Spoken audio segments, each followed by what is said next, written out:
Joining me is our regular Thursday commentator, former Deputy Prime Minister Barnaby Joyce, now with One Nation. Barnaby Joyce, thank you for your time. You were at Bondi yesterday to meet mourners, but the Prime Minister doesn't dare go. What does that tell you?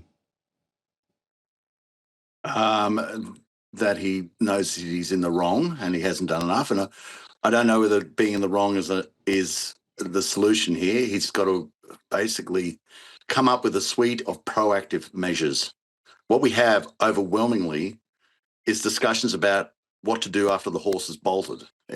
This has to be a case of don't buy the horse. You've got to be a lot more stringent and come forward with how you select people to come to Australia, what is the process of how you do it, and have a greater period of basically, where you haven't been given citizenship and we're watching it, and also a clear contractual relationship of if we have from a certain area for whatever reason an inordinate number or a higher proportion than you would expect of problems, then we have to do the right thing by the Australian people and say, no, until things settle down there or until there's a change of mind or a change of view, we can't be bringing in immigrants from that part of the world. I think the Australian people want something definitive. What we are seeing is a lot of statements of the bleeding obvious, a lot of platitudes, and a lot of, when this this is what we're going to do if someone's involved with hate speech. Okay, yes, absolutely. The question you got to ask prior to that is, why is there someone in Australia who's indulging in hate speech? Where did this person who's indulging in hate speech come from? What is the aspect, the cultural aspect that sits behind that, which is completely at odds with the Australian culture? We are not a multicultural society. We are a culture, an Australian culture, and you have to abide by it. Now, Mr. Albanese is in trouble. There is a real sense out there that he's not up to the job. Well, I think that's now becoming clear.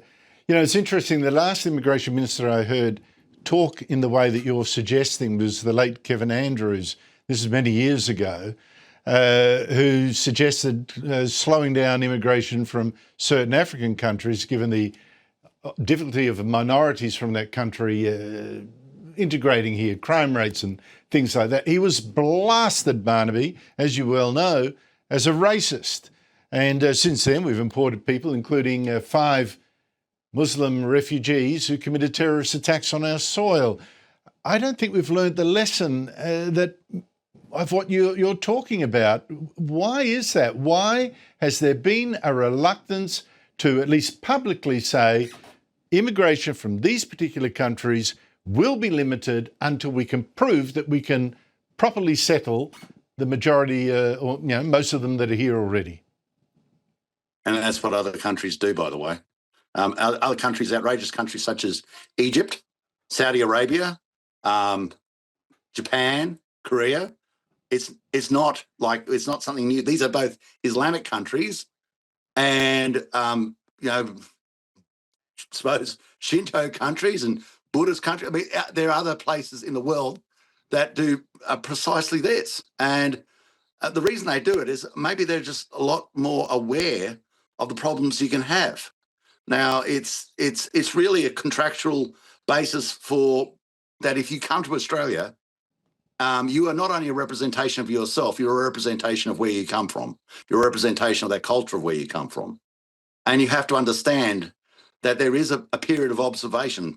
In some instances, it should be a long period of observation to say, okay, that works in harmony with what Australia is. And if there's a sort of discordant, vitriolic process. Remember what we saw the other day is people, mass murderers who hate Australia.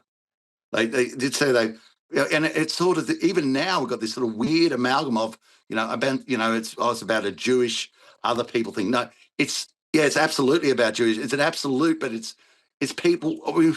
Would there be a different reaction to this by Mr. Albanese if they'd gone to Leichhardt and killed, I don't know, a whole heap of Italian people, or gone down to Botany and killed a whole heap of Greek, or gone out of the country to Walgett and killed a whole heap of Aboriginals?